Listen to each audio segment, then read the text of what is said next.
The negative energy is on the earth, so it's not down on the earth. It's just the negative energy is in the air, the atmosphere of this earth. It's everywhere.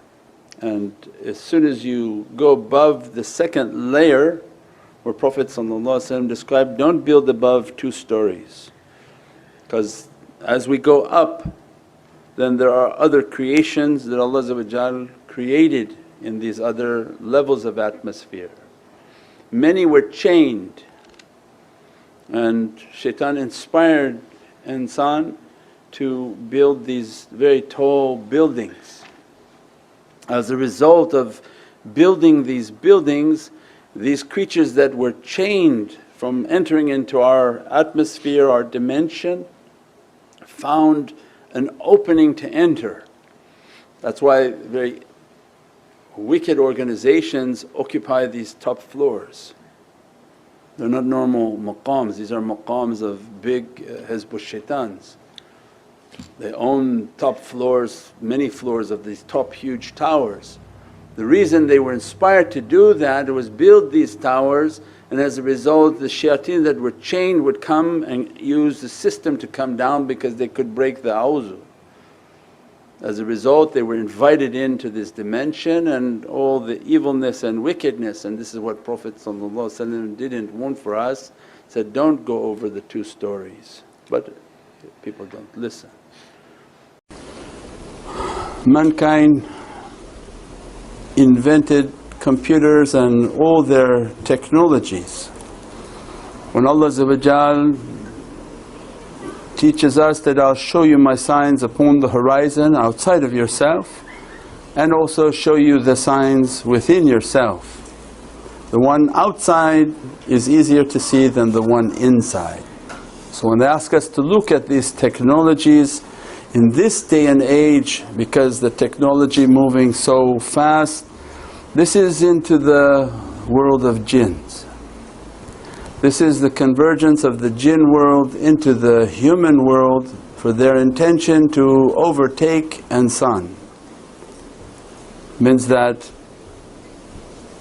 what Western people understand of aliens, of fallen angels, of ghosts, we call jinn. The jinn are a spiritual being made from energy, electricity, a smokeless fire which is electricity. So now as soon as we use those softwares, you're entering into their machine language. That machine language, that device that provides all those softwares, that breaks all your words all down to numbers, because the universal message, the universal language is numeric. It's not kalam, it's not the letters. The letters can be many errors, but the angelic code is in numbers. They know that break these words and bring them down into numbers. So side note is that the numeric code is an angelic language. The numeric understanding is a universal language. If you were to talk to other of Allah's creation, it wouldn't be based on our letters. But the numeric code is where everything is consistent. They can give a numeric code for who you are, your identity, your element, that you're a carbon creation, you have nitrogen, you have hydrogen. All of that perfectly describes you more than I say I'm a human. So what does that mean in all of their worlds? So aliens, they're no aliens, these are jinn. There are jinn that live amongst us and the jinn who live outside of this planet and in these planets and in these universes. This device of the computer and technologies was to enter into their world. That take these words that you're saying, we'll teach you how to make these softwares that break your words into numbers. Then these numbers will be compiled and broken down into smaller numbers, pockets of numbers, then sent to an assembler. That assembly software will take your numbers, make them into 1 and 0. When it starts to enter into the machine, into this device, they taught insan, make a chip. And that our world, the jinn speaking, is based on sand. Their preferred environment is the sand, hence the silicone chip. They taught them, make a chip based on silica, based on sand, we can live there. If you make it, we'll occupy that chip and we'll give you and facilitate for you whatever you ask of us. You merely type it and we are hearing it and obeying and sending out the command. So they taught them how to make a home for them. Each machine and each device in their world and in what they're planning to bring onto this dunya is that they want everything to have a chip. That chip is their residence. In that residence and that machine language that only understands ones and zeros, it's actually a current, because they're energy, they're electricity. They don't read even numbers in ones and letters, it's a current. Long current, short current, long current, short current. On, off, on, off, on, off, because their being is of an electrical nature. They're an energy being. So when we're typing, we're sending them an energy current in which they understand and they are retrieving.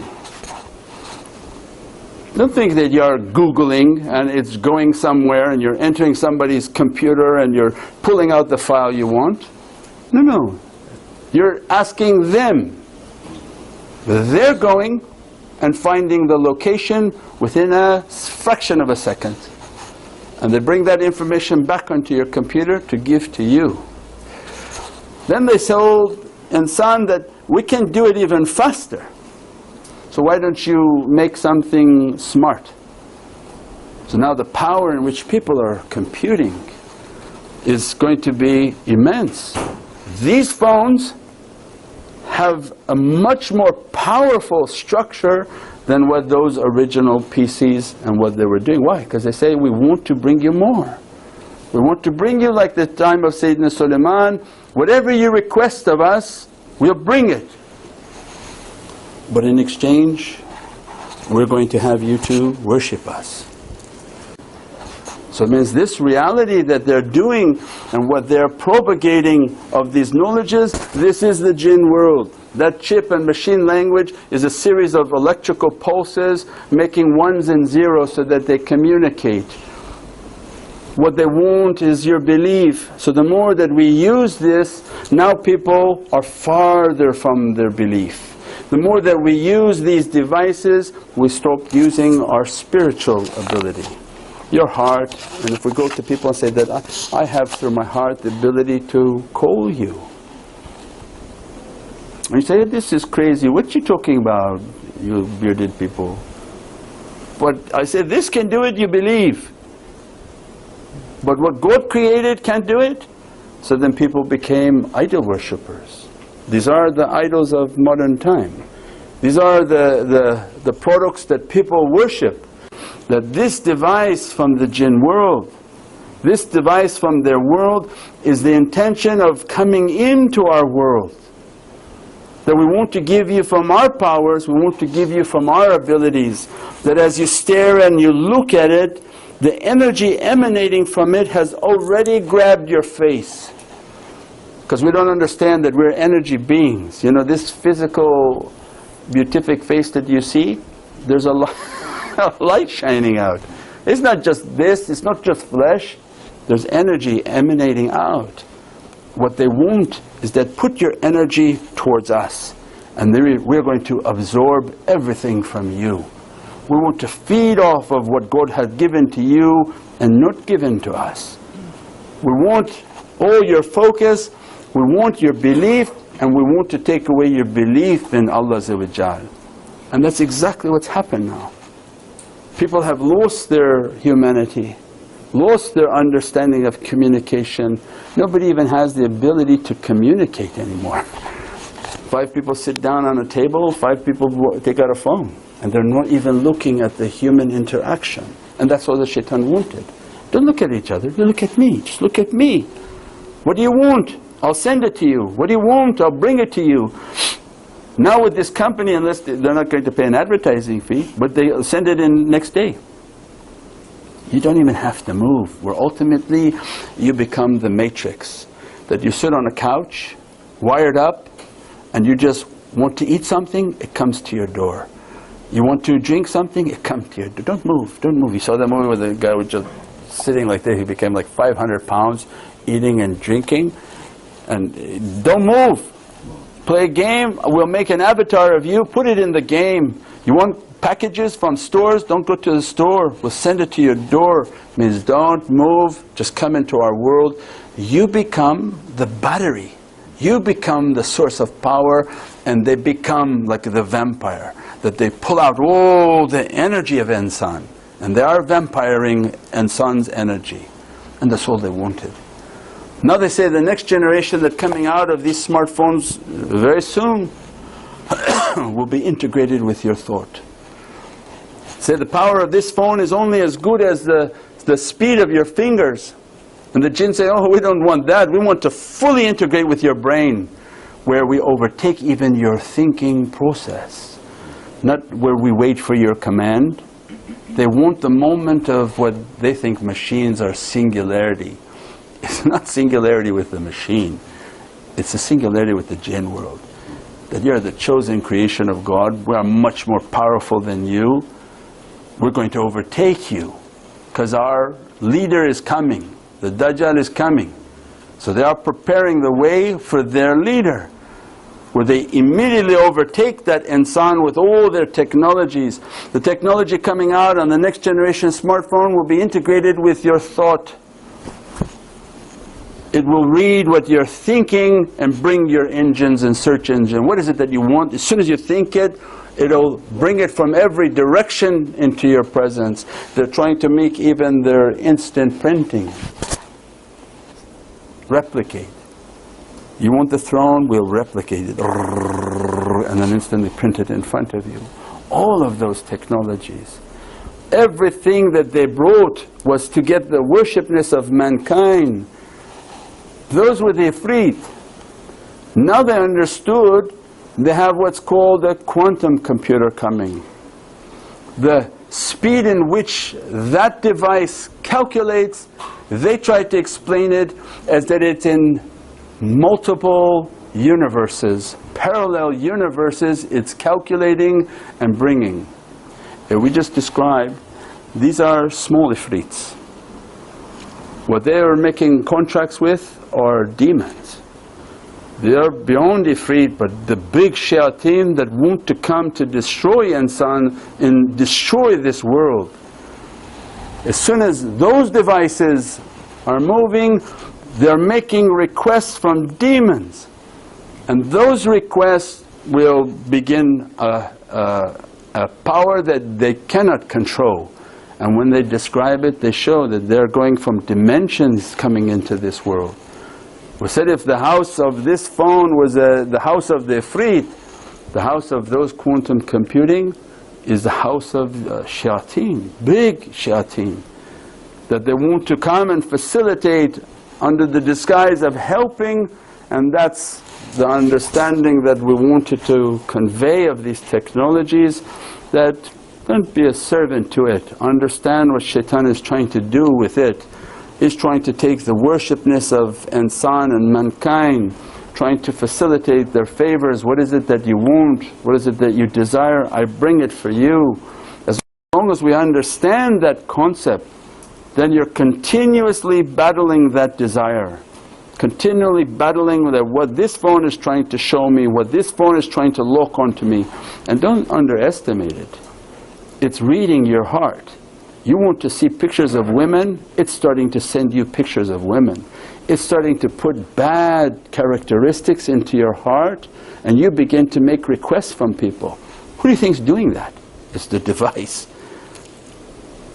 You want to do things that are not halal. You want to eat things that are not correct. Every vice, its source of reasoning and energy is that device. Because before you had to provide an action and go somewhere to do something bad. Now I say, no, you just sit where you are. We'll inspire every badness to come to you. So imagine now all these devices, what it's done to this entire population. And that's all they wanted. The father of the space age. That's what they call him. You know what he said? I'm not the father of the space age.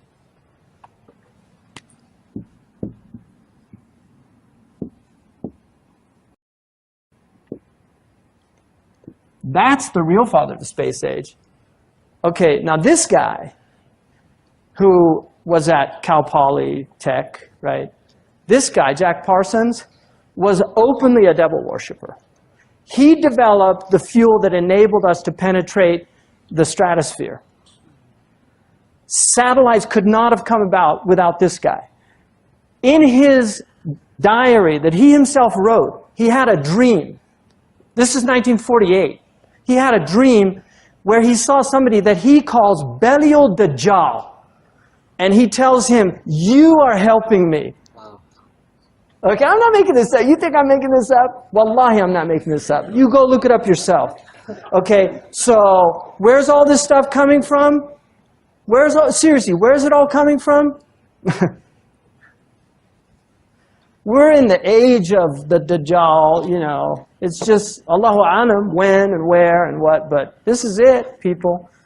As far as I'm concerned, it's end game. Huh?